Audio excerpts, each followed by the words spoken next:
여러분 안녕하세요. 우파TV 한수훈입니다. 우파TV 하면 또 빼놓을 수 없는 게 람보르기니죠.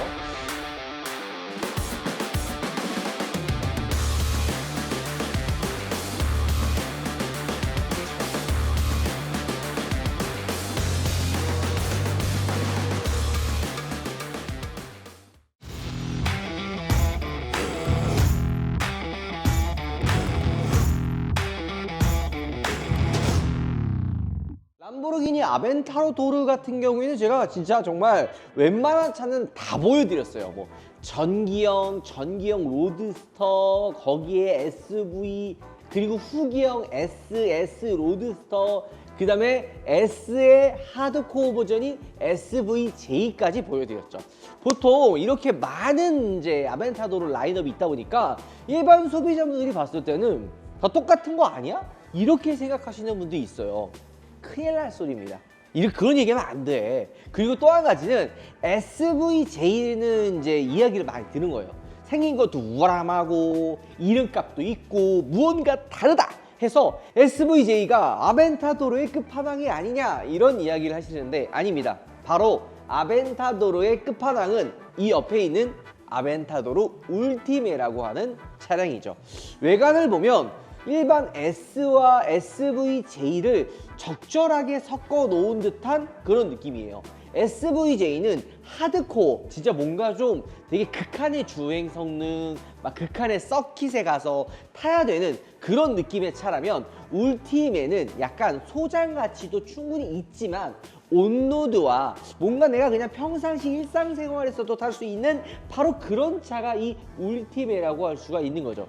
자, 그러면 되게 많은 아벤타도르가 있다 그랬잖아요. 뭐가 달라졌길래 이 아벤타도르가 그렇게 종류가 많냐? 자, 일단 세보자. 그냥 아벤타도르, 아벤타도르 로드스터, 아벤타도르 SV 하드코어죠. 자, 여기에 그냥 아벤타도르 이제 후기형 모델, 후기형 로드스터, 후기형 SVJ 63대만 해가지고 또 한정판 또 만들어낸 거 있거든요. 그 63대 또 있고 그 다음에 울티메 이제 있는 거예요.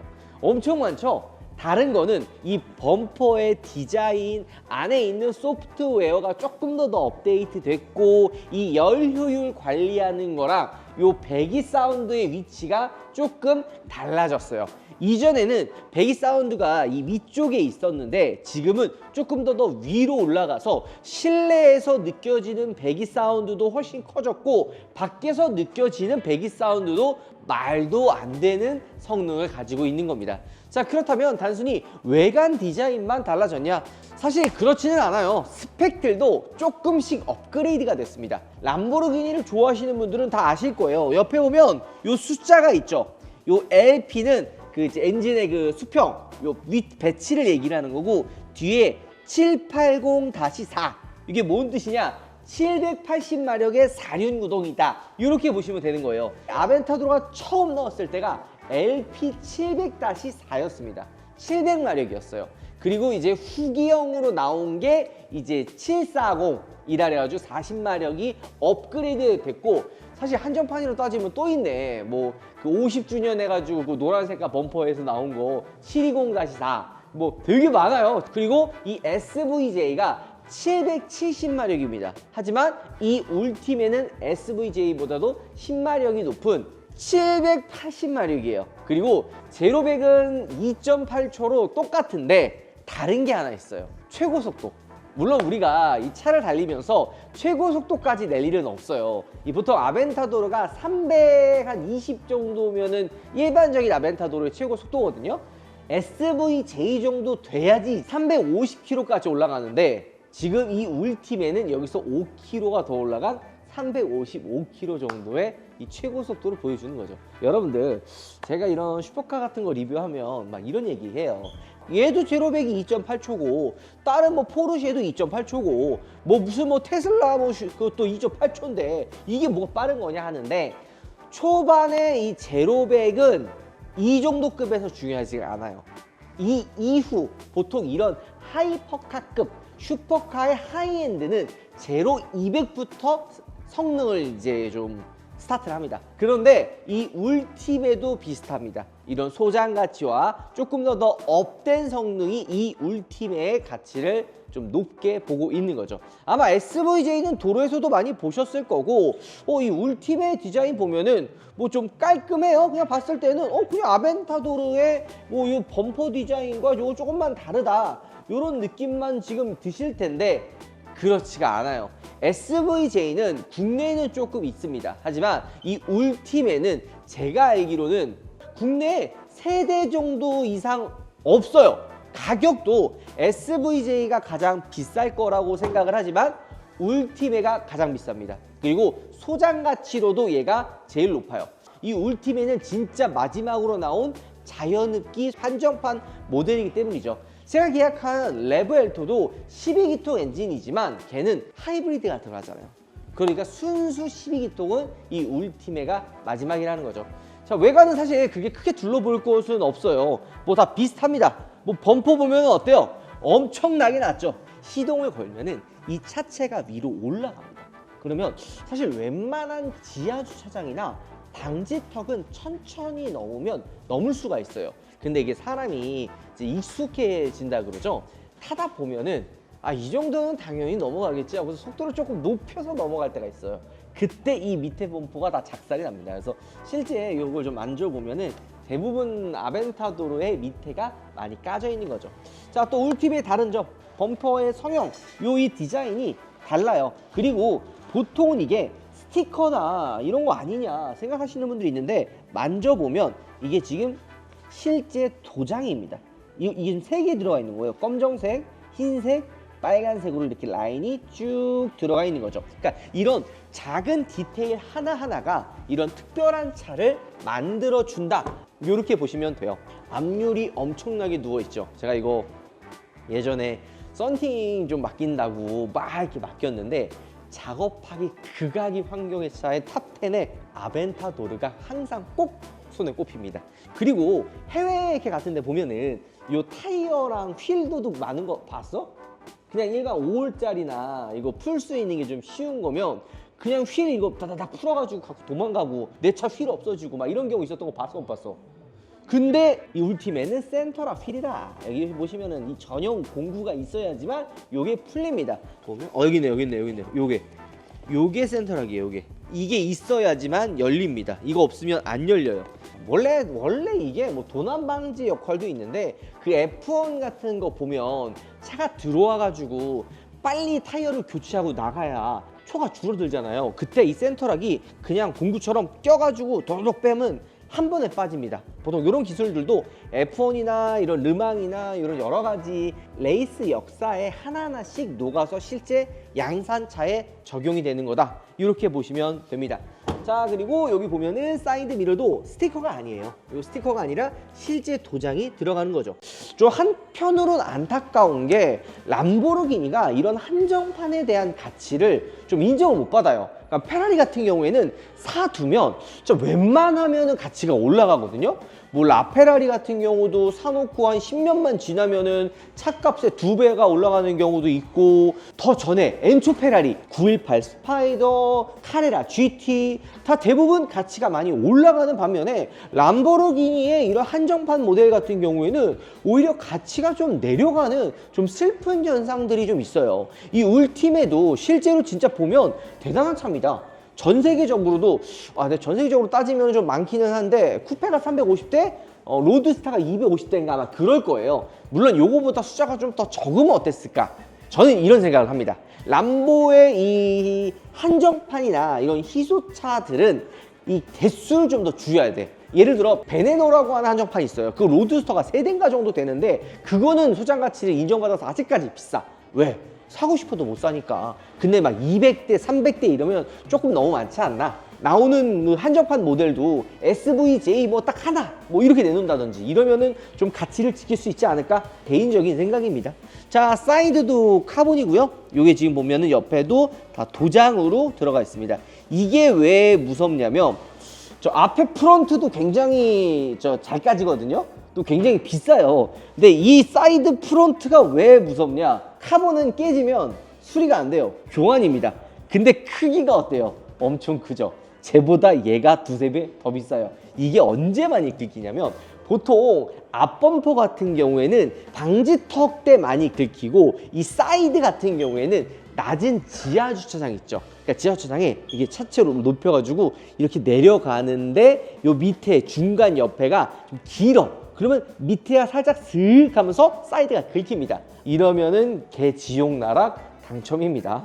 자, 그리고 이게 단순히 전기형, 후기형, 뭐 SVJ, 울티메 이렇게 넘어오면서 그냥 디자인 변화만 조금 있고 소프트웨어 업데이트 안 되고 그럴 거라고만 생각하시잖아요. 실제로 그렇진 않아요. 뭐가 다르냐면은 이 주행에 대한 느낌도 꽤 많이 달라집니다. 전기형은 굉장히 투박해요. 이 변속을 했을 때 그 변속 충격들도 꿀렁꿀렁거리면서 되게 거친 느낌?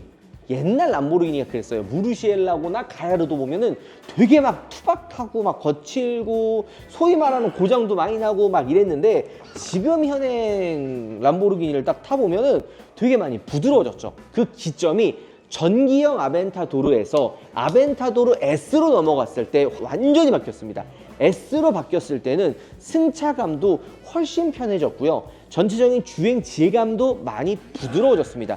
이게 궁금하신 분들은 제가 예전에 올렸던 아벤타도르 S 시승기 영상과 그 전 영상을 비교해보면 아, 우파가 이래서 이게 달라졌구나 이해를 하실 수 있을 겁니다. 제가 지금 청바지를 입으니까 이 실내는 안 타보겠지만 안에는 버킷 시트가 아닌 그냥 일반 전동 시트가 들어가 있는데 알칸트라 소재로 쭉 다 들어가 있어요. 게다가 Y자 형태의 자수로 한층 더 스페이셜한 느낌을 강조를 했죠. 게다가 이쪽 사이드 보면은 울티메라고 하는 레터링까지도 들어가 있고요. 대표님은 타보시라고 하긴 하는데 이거 1000km도 주행 안 한 대략적인 차량 가격이 10억이 넘어가거든요. 이런 차를 공도에다가 딱 괜히 하나 긁어버리면은 그냥 낙살나기 때문에 그냥 눈으로만 구경하는 거. 근데 대충 어떤 주행 느낌일지는 좀 알 것 같아요. 마지막 아벤타도르예요.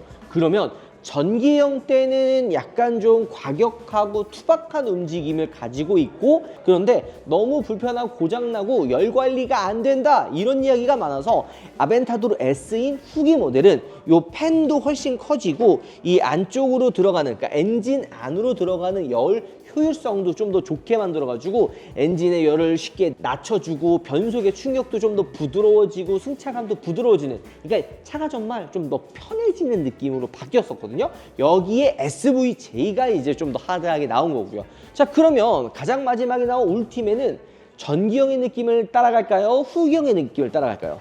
주행 느낌은 SVJ를 따라갔다. 이렇게 생각이 듭니다.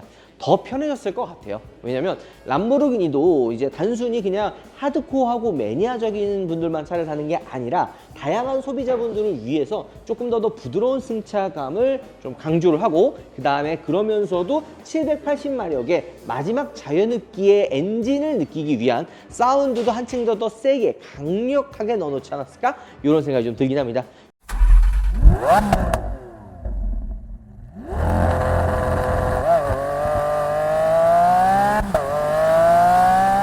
요거 에어덕트도 훨씬 커진 거예요. 에어덕트 있죠. 이게 뚫려 있었잖아요. 요 전기형은 막혀 있었어요. 막혀 있고 엔진의 열을 받으면 이게 위로 올라왔는데 제가 아벤타도르 전기형을 한 4년 탔는데 이거 열린 거 딱 한 번 봤습니다. 애초에 안 열려요. 그러니까 하도 안 열리니까 그냥 이렇게 구멍을 뚫어 놓은 거죠. 그 다음에 뒤쪽에 보면은 엔진룸이 보이죠? 요게 오픈형으로 되어 있어요. 그럼 이거 여기다 물 들어가도 괜찮은 거냐? 이거 물 들어가면 안 되는 거 아니야? 이런데 상관은 없습니다. 그냥 물을 솔직히 이렇게 대놓고 쏴도 문제는 없어요. 왜냐면 이번에 나온 레벨 2는 어때요? 아예 이런 유리창조차 없이 그냥 오픈 형태로 되어 있어요. 이게 단점이 뭐냐면 세차하고 이 안쪽에 있는 유리 닦을 때 조금 힘든 거는 있지만 그래도 멋은 있잖아. 야, 뒤에는 SVJ 느낌을 많이 따라 하긴 했습니다. SVJ는 스포일러가 조금 더 과격해지고 좀 뭔가 더 센 느낌이지만 울티메 같은 경우에는 깔끔하게 스포일러도 위아래로 움직일 수 있게 만들어진 거죠. 이 스포일러가 여러분들 단순히 그냥 그 다운포스를 조정하는 용도로만 되는 게 아니라 이게 또 열이 이 엔진에서도 빠지지만 이 스포일러가 위로 열리면서 이 스포일러 안쪽으로도 다 열이 빠집니다. 이 12기통이잖아요. 엔진이 엄청 커요. 이 큰 엔진의 단점이 뭐냐면 열입니다. 약간 겨울이나 가을이나 봄이나 이런 날은 상관없는데 진짜 뜨거운 한여름 있죠. 뭐 38도까지 올라갈 때 그런 날에 이런 도심에서 가다 쏟아 하면요 엔진에서 경고등 들어와요. 열 난다고. 그리고 그냥 시동을 빡 꺼려버려요. 그런 것처럼 엔진의 열에 대한 문제가 많았는데 울팀에도 그걸 해결하기 위해서 이런 덕 뚫어놓은 거 보죠. 이런 거 이게 멋으로 뚫어놓은 게 아니라 진짜 열 시키려고 뚫어놓은 겁니다. 그 다음에 이 티타늄 배기 이게 위로 올라와 있어서 배기음이 작살이에요. 요 밑에는 카본 디퓨저가 들어가 있는데 스티커 아닙니다. 요것도 도장이에요. 여기도 도장으로 들어가 있고요. 이게 람보르기니 시안이 나오면서 요 카본 디퓨저에 이런 식으로 컬러 입히는 게 약간 유행 아닌 유행 옵션으로 들어갔어요. 그러니까 추후에 아벤타도르 오너들도 나 이거 할래, 나 이거 하게 해줘 이러면서 옵션들이 추가가 됐는데 이게 그 먼저 출고된 차들은 이런 옵션들이 없을 거 아니에요. 그럼 어떻게? 랩핑으로 이거 따라하거든요. 근데 랩핑으로는 이 퀄리티를 따라올 수가 없습니다. 이 랩핑지가 붙어 있는 면적이 작잖아요. 그래서 이런 중간은 상관이 없는데 이 면이 끝나는 끝에 선 있죠. 이게 열 때문에 나중에 뜹니다. 그래서 티가 나요. 되게 지저분해져요. 일주일 정도 붙이면 그냥 떨어져요. 저도 그래서 레보엘토 출고할 때 여기다가 옵션으로 400만 원인가? 컬러를 한번 추가를 해놓은 거죠. 그리고 여기도 통 카본이네. 이거 뒷범퍼 박으면은 이거 진짜 작살이겠다. 위쪽 요 검은색이 범퍼고 요 밑에가 플라스틱이 아닌 지금 통 카본으로 되어 있어요. 박았다가는 대물 한도 10억이라고 보통 이제 10억이면 안심이지. 이 차 가격이 10억이 넘어가는데 잘못하면 10억 그냥 넘어가죠. 자, 오늘 여러분들께 정말 보기 힘든 일반적인 소비자분들이 봤을 때는 그냥 람보르기니 아벤타도르 아니야 이렇게 생각하실 수가 있는데 이 차는 정말 보기 힘든 국내 몇 대 없는 람보르기니 아벤타도르 울티메입니다. 이 울티메는 타고 다니는 용도보다는 소장가치 12기통 자연흡기와 어찌됐든 레보엘토는 하이브리드이기 때문에 람보르기니 하이브리드가 맞아 이런 분위기이기 때문에 오히려 이런 12기통 혹은 10기통의 우라칸 이런 차들이 조금 지금 그 소장 가치로 구매하시는 분들이 꽤 많이 있는 거죠. 이 차량은 스피젠에 있기 때문에 관심 있는 분들은 스피젠에 연락해서 이 울티마를 직접 한번 보시면 아주 기가 막히는구만 하는 소리가 나오실 겁니다. 아직 1000km도 안 탄 진짜 말 그대로 그냥 소장용 차예요. 오늘 영상 마무리하도록 하겠습니다. 들어보겠습니다. 근데 여러분들 막간의 타임을 이용해서 우파몰에서 판매하고 있는 이 바흐가르트가 시즌2 새로운 모델이 나왔어요. 리뷰가 3000개가 넘어갈 정도로 굉장히 뜨거운 반응을 보여줬던 방향제인데요. 바흐가르트 시즌2 같은 경우에는 크기를 조금 작게 해서 어떤 차든 실내에 잘 녹아내리게끔 만들어져 있는 거죠. 달라진 부분 딱 두 가지가 있거든요. 하나는 요게 중간에 바흐가르트 이 로고가 그냥 검정색으로 들어가느냐 아니면 이제 금색 로고로 들어가느냐 요 차이가 있고요. 크기는 작아졌지만 이 안에 들어가는 리필 킷 요거 있죠. 요게 기존에 있었던 거 그대로 사용할 수가 있습니다. 원래 기존에 36,500원이었거든요. 놀라지 마세요. 29,000원대로 조금 더 합리적으로 다가오고요. 향이 또 되게 지속적으로 오래 가요. 그래서 바흐가르트가 최고의 선물이 될 수 있다는 거죠. 우파몰에서 만날 수가 있습니다.